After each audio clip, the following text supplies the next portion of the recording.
A single gunshot rang out on September 10th, 2025, killing Charlie Kirk and proving the pollsters right, because 1 in 4 Americans openly believe political violence may be justified to save the country. 2/3 of Americans believe the other political party isn't just wrong, it's a threat to the country itself. And while Charlie Kirk lay bleeding to death, as people were literally still ducking from the gunfire, someone stood up, threw their hands in the air, and cheered. And online, the responses were even worse. Countless people celebrated the assassination of a husband and father of 2 young children simply because he was their political rival. But this wasn't the beginning of violence in the country, merely the continuation of it. Things have been going very wrong for a very long time. First, it was the attempt on Donald Trump's life. Then, the assassination of Minnesota House Speaker Melissa Hortman and her husband. And the attempted assassination of John Hoffman and his wife, a Ukrainian refugee stabbed to death on a public train. And now, Charlie Kirk gunned down in front of his family, a massive crowd, and on camera for the whole world to see. And those are just the highlights. There are far more politically motivated killings in just the last 5 years. But as Konstantin Kisin said, Charlie's assassination really does feel different. It feels like the crossing of an invisible line that we didn't even know was there. Seeing stadiums fill up with mourners, it really does feel like the straw that broke the camel's back and has made this horrifying trend impossible to ignore. America is tearing itself apart. Now, I've spent the better part of 2 years warning that we were edging closer to civil war. People thought I was doing it for clicks. They couldn't understand why someone who won the game of capitalism and who built his YouTube channel off of empowering ideas was suddenly, quote unquote, fear-mongering. But in reality, it's the same impulse that led me to make mindset content that has led me to spend the last couple of years trying to get people to see that history is clear about what happens in the kind of economically challenging environment we're living through right now. The violence is not random. It's what happens when economic uncertainty collides with radical ideology, when people are told that words are violence. And so real violence is a justifiable response to words. When algorithms send us down rabbit holes of team-based anger and feed us a steady diet of rage, radicalism, and anti-Western sentiment, we are bound to end up right here. This moment is a rogue wave caused by a mountain of debt, wild wealth inequality, economic despair, conflicting ideology, messages of hate, and a belief that life is a shit sandwich and every day is just another bite. When that's your mantra, it's only a matter of time before things break bad. But this video isn't just about what's going wrong, it's what we can do about it to reverse the trend. But we're never going to find a way out if we can't be honest about what's wrong. So this isn't just about Charlie Kirk. This is about walking America back from a line that if it's crossed, it won't be able to come back from. How do I know? Because history rhymes, and right now, the next line is becoming very predictable. In 4 parts, I'm gonna lay out where we are, how we got here, what happens if we don't change, and the playbook for creating a better path forward. Part 4 is the playbook, but do not skip part 2. That's the key ingredient to this shift towards violence. If we don't address it, there's no pulling back. Welcome to part 1, the Molotov cocktail of things that have led to this moment. The first ingredient is the erosion of free speech. In the United States, roughly 40% of young people now say free speech should be restricted if it offends someone. In the 70s, the ACLU defended neo-Nazis' right to march through a neighborhood full of Holocaust survivors. Now, 1 in 3 college students say it's sometimes acceptable to use violence to stop a speaker they disagree with. Violence to stop speakers. Sound familiar? We should not be surprised that a majority of Americans now say they're afraid to share their real opinions in public. Not because they might be wrong, but because they might be ruined by people who disagree. And in the UK, our cultural cousin, 30 people per day are arrested for things they post online. It is the most Orwellian thing I have ever seen in my life. And once politics become about teams instead of ideas, people are pushed into us versus other outgroups. And once that happens, the other side stops being perceived as merely wrong and they start being seen as evil. And we already know violence will be seen as acceptable, perhaps even morally necessary to stop someone who's evil from spreading their message. Because after all, words are violence. And just like that, free speech, the cornerstone of a thriving democracy, collapses. The very thing that once acted as a pressure release valve for our disagreements is now viewed as a threat. Politicians across the aisle, from Biden to Trump and back again, are calling for the censorship of speech they don't like.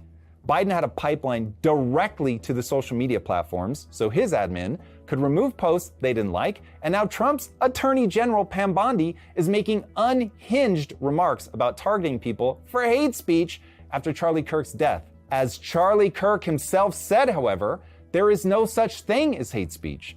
There might be ugly speech, gross speech, or even evil speech, but it's all protected under the First Amendment. But we are losing the will to fight for people's right to offend.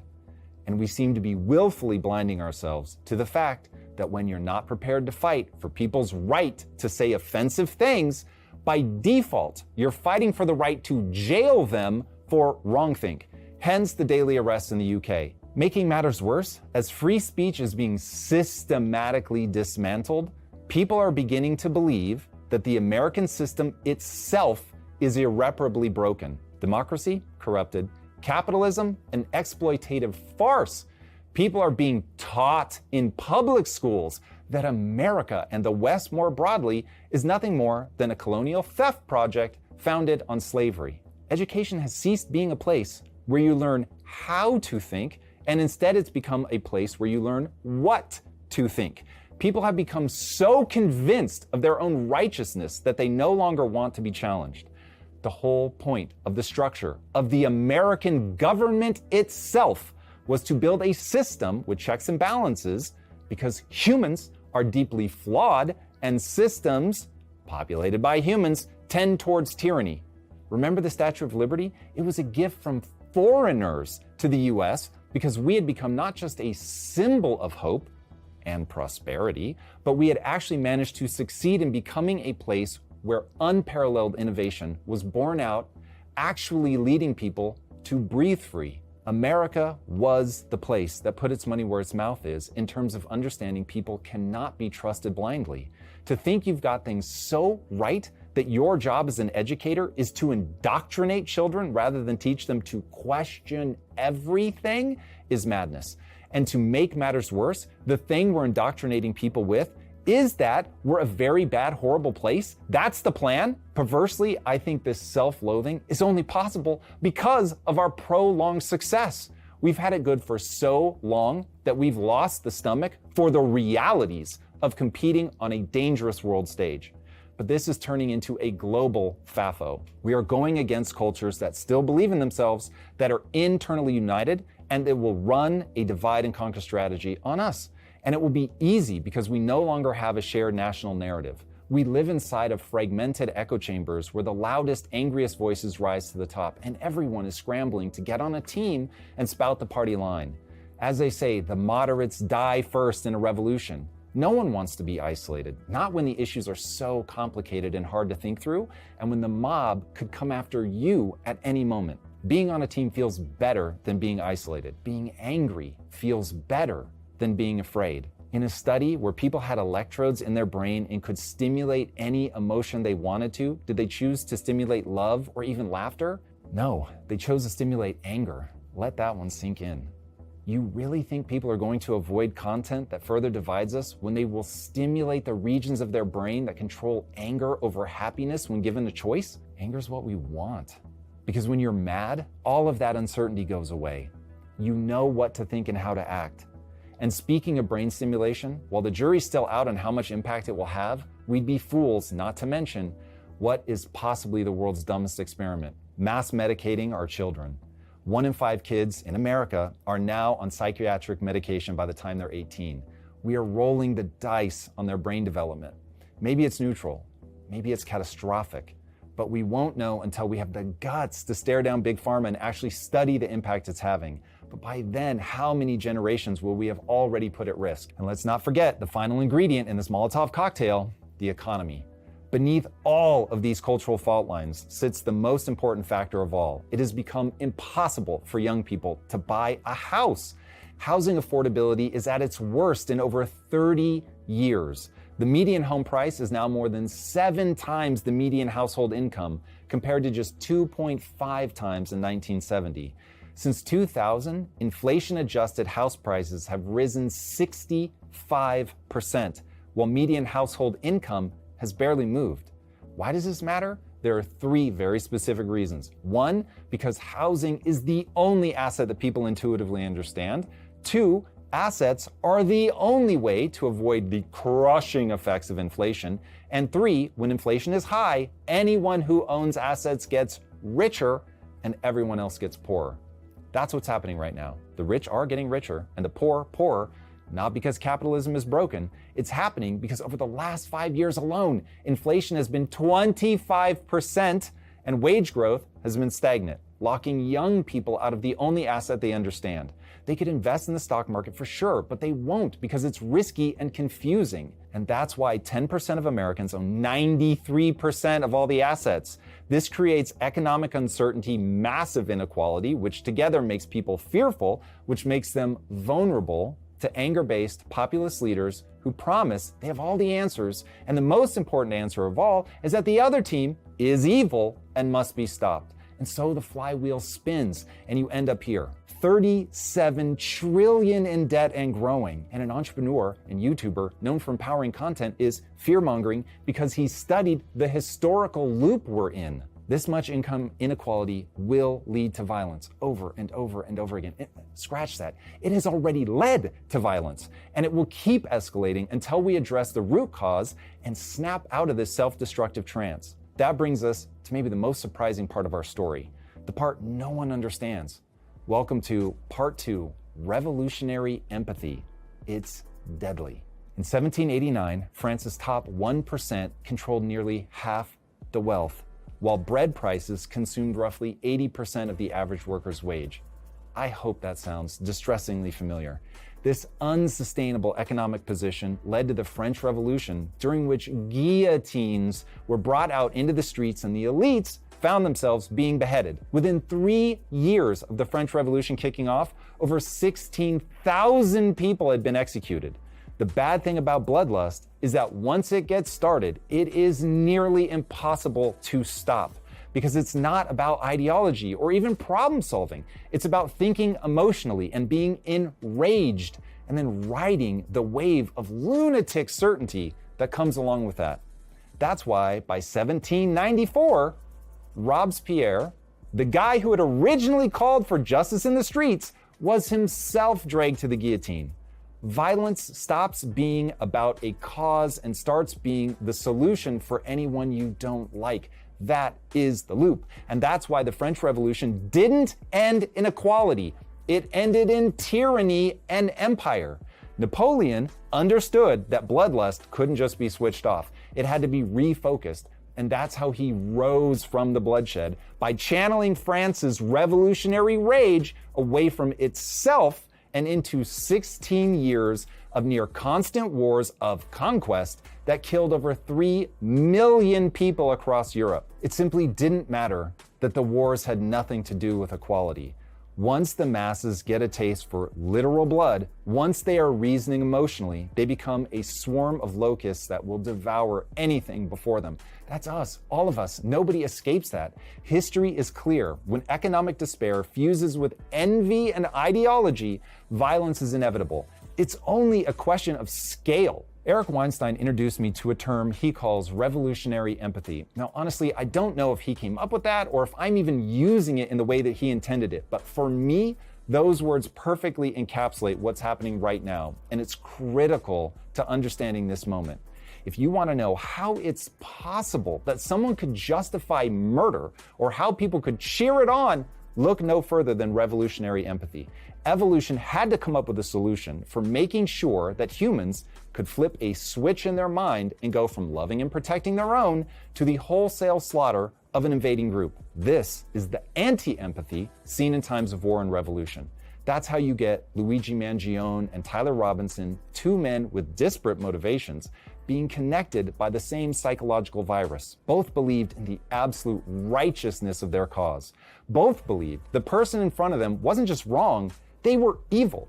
And they both clicked over into revolutionary empathy, making it possible for them to pull the trigger. Beliefs drive behaviors. And if you've been taught that words are violence, capitalism is slavery, America is evil and has no right to exist, and denying an insurance claim is the same as murder, well then shooting someone in the back or the neck becomes justified. That's revolutionary empathy. Love of in-group, murderous hatred of out-group. Expect more and more people to slip into revolutionary empathy in the coming years from both sides of the aisle. Everyone has an in-group and everyone has an out-group.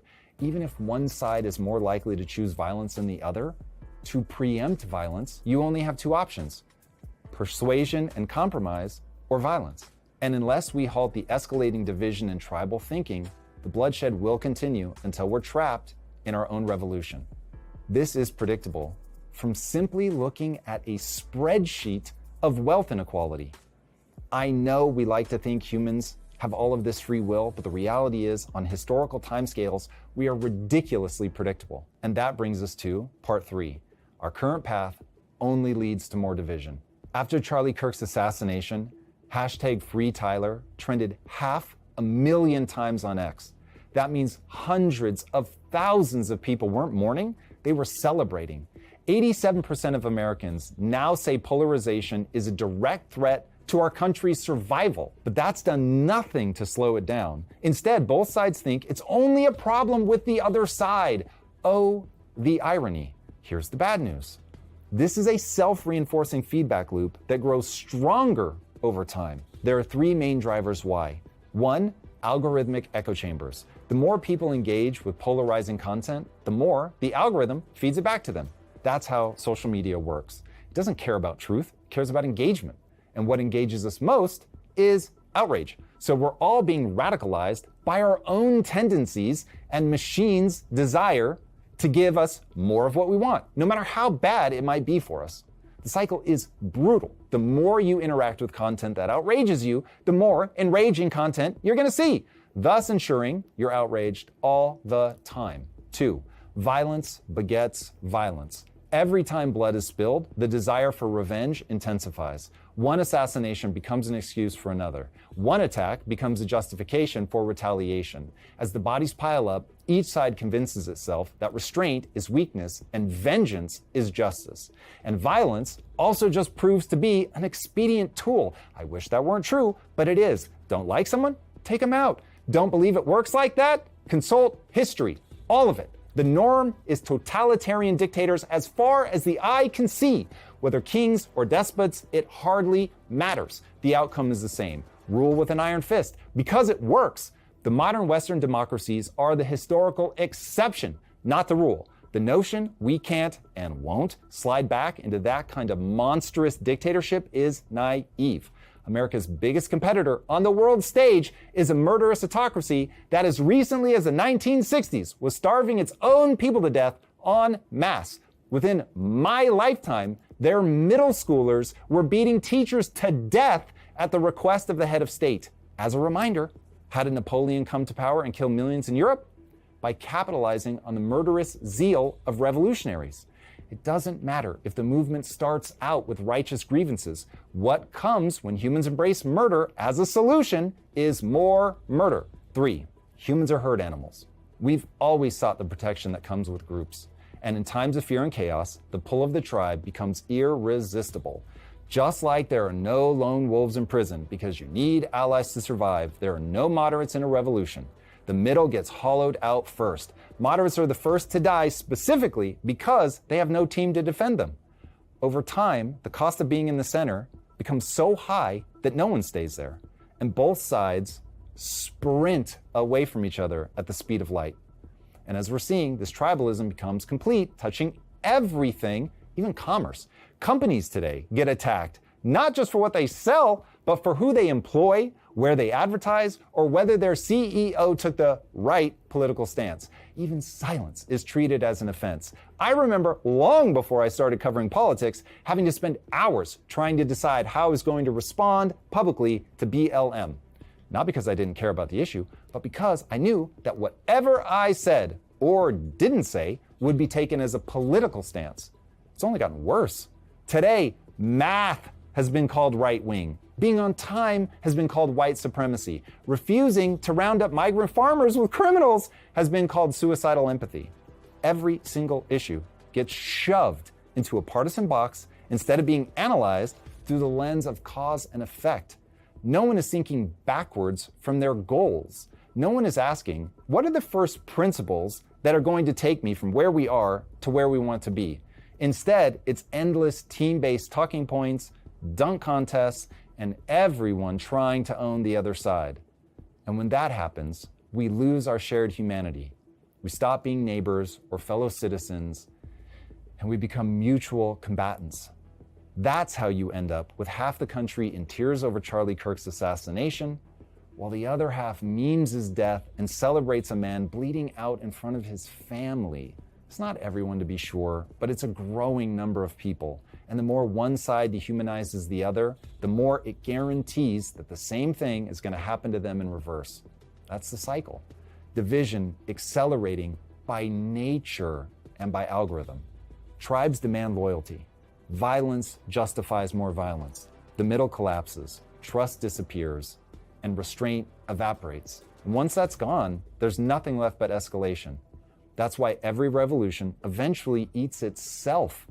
Because when you've run out of external enemies to punish, you turn inward. You purge the moderates, then the former allies, then eventually anyone, because murder is just so damn expedient. So the question is, can we stop it? Is there a way to interrupt this cycle before it's too late? The answer is yes, but only if we return to the fundamentals that made freedom possible in the first place. We'll get back to the show in a moment, but first, let's talk about why you keep starting and stopping. Most people consume endless content, but never master and deploy the fundamentals. That's exactly why short form exists. Take Atomic Habits by James Clear. It's packed with proven systems for building habits that stick.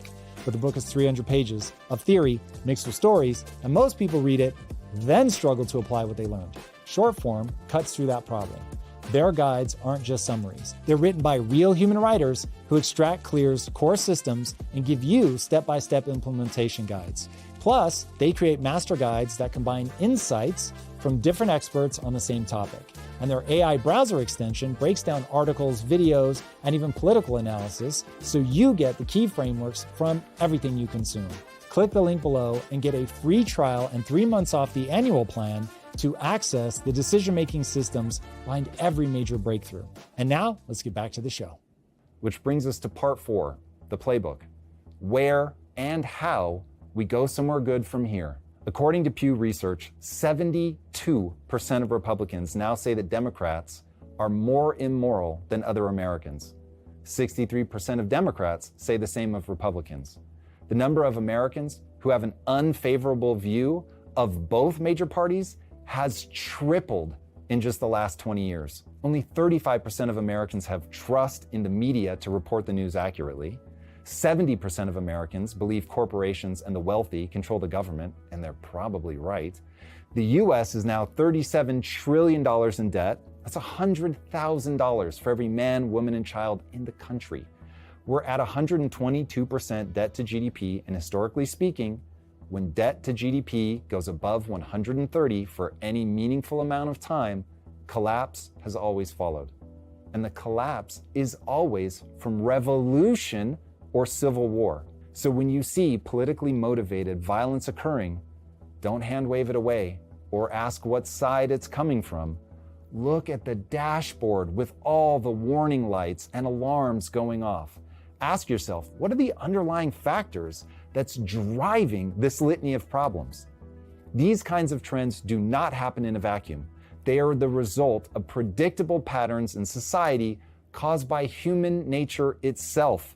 If we don't address these knowable factors, the violence will escalate until the country fractures too deeply to be safe or economically viable. Here are the factors we've discussed and what we need to do to address them. 1, it starts with the most foundational principle of all, freedom of speech.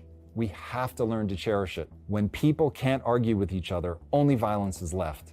Speech is the pressure relief valve of a free society. Ideas, even terrible ones, have to be aired in public because that's how they're defeated. Even good ideas often start off on shaky ground and require debate in the public square to be sharpened and improved. To remove debate in the name of avoiding offense is to eliminate the mechanism by which progress itself is made. Also, when we empower governments or mobs to decide what can and can't be said, violence becomes inevitable. No one ever agrees on the boundaries of acceptable speech, so violence becomes necessary to enforce compliance. Kill off freedom of speech and watch your society stagnate. Therefore, we have to double down on free speech, not the sanitized, feel-good version, the real thing. Even ugly speech, even offensive speech, even evil speech.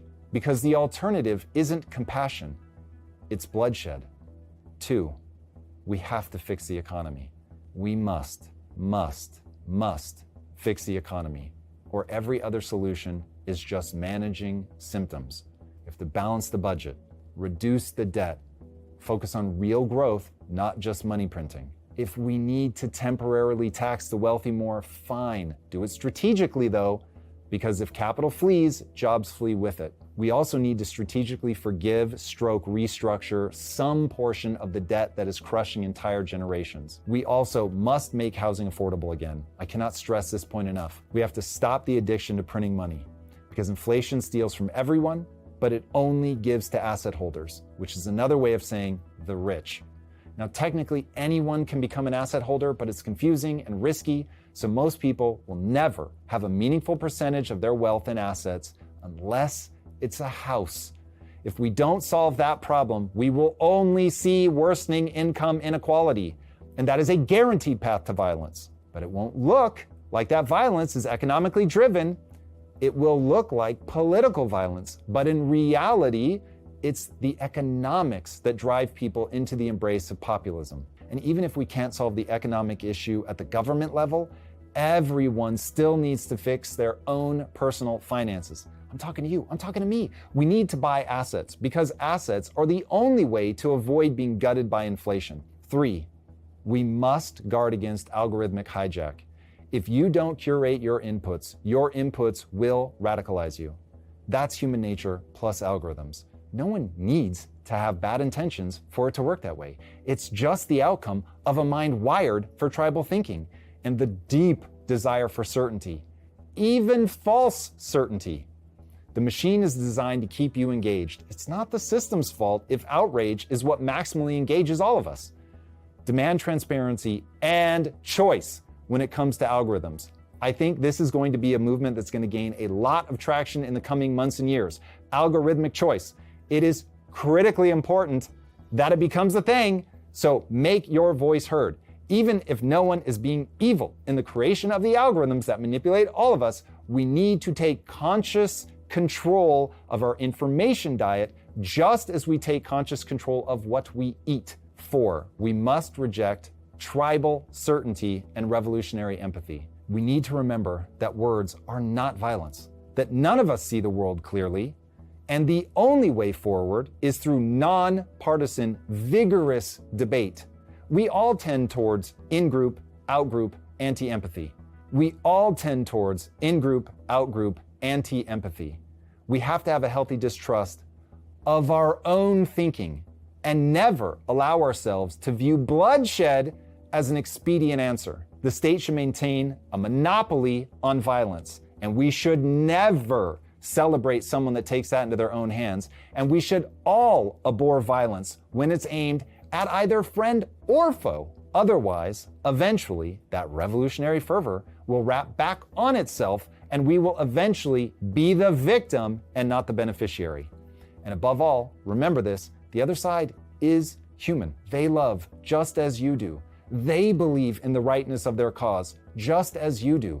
The reason we need to find our way back to the middle isn't because it feels good or because it feels safe. It's because compromise is necessary for a free society to survive. Dictatorships even when they're our preferred dictator, are like driving without a seatbelt. When the road is smooth, it all feels fine. And then when we crash, everyone dies. And if you think it can't happen here, remember this. In the 20th century alone, roughly 200 million people were murdered by their own governments. Don't forget the lessons of history. They will offer the deepest insights into the truth of the human condition. It's what we're like. 5, invest heavily in the future by investing in people, especially kids. Teach young people how to think, not what to think. Get them excited about skill acquisition and personal growth and progress. Teach them about how money works. And above all, teach them that individual sovereignty, family, personal responsibility, personal property, capitalism, and a religion that upholds the sanctity of the individual are exactly how we ended slavery, escaped the Dark Ages, and pulled millions of people out of poverty. To abandon those Western ideals is to re-embrace the thousands of years of warfare and spiritual darkness that led to a world where finally we can literally touch the stars. Because make no mistake, hard times are here, but so are we. And if we take this playbook seriously, we still have a chance to bend the arc of history away from collapse and towards renewal. And if you want to watch me explore ideas like this in real time, make sure that you join me Wednesdays and Fridays at 6 a.m. Pacific time, where we go live on YouTube. You can debate in the comments, you can challenge me. We love vigorous debate. We're not going to treat anybody like the enemy because we know where all of that goes.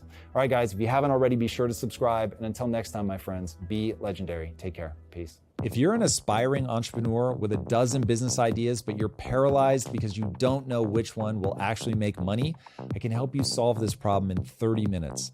The problem isn't that you don't have good ideas. I bet you have too many good ideas, and that's the problem. You can't make a decision. If you haven't tried my free Zero to Launch GPT yet, you are missing out. We've gotten incredible feedback from people who are finally launching their businesses using this tool. Kyle B, for instance, said it best when he said, "This custom GPT is lighting a fire in me." He went from not knowing how to maintain momentum to implementing a 10-week action plan that was so effective, he was having a hard time convincing himself to leave his workspace at the end of the day because he was getting so much done. This free custom GPT is personally trained on my proven framework. It will help you analyze the market and create an exact action plan to launch in just 30 minutes. Stop overthinking and start taking the steps to launch right now today. Click the link in the show notes to access the free Zero to Founder Launch GPT right now. If you like this conversation, check out this episode to learn more. It took electricity 46 years to reach 1/4 of American homes. The internet, 7 years. ChatGPT did it in just 5 days.